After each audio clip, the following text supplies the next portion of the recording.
5 malih majmunčića po krevetu je skakalo. Jedno na pod pade i mnogo je plakalo. Mama lekara pozva i on se odmah odazva. Kaču od jutra pa uveče do 9, odmah im zabranite, srušit će vam krevet. 4 mala majmunčeta po krevetu je skakalo. Jedno na pod pade i mnogo je plakalo. Mama lekara pozva i on se odmah odazva. Kaču od jutra pa uveče do 9, odmah im zabranite, srušit će vam krevet.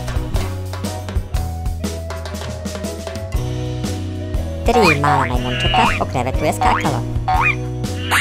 Jedno na pod pade i mnogo je plakalo.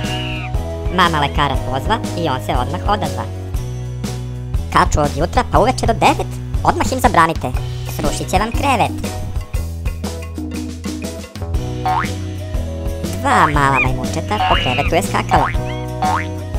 Jedno na pod pade i mnogo je plakalo. Mama lekara pozva i on se odmah odazva. Kaču od jutra pa uveče do 9, odmah im zabranite, srušit će vam krevet. Jedno malo majmunče po krevetu je skakalo.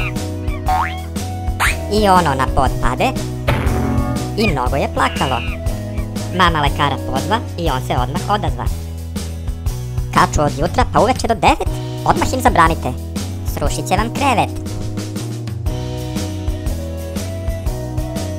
5 malih majmunčića više nije skakalo, nisu se povredili i nijedno nije plakalo. Mama lekara pozva i on se odmah odazva. Znači više ne skaču do uveče do 9, onda ih sve lepo vratite u krevet.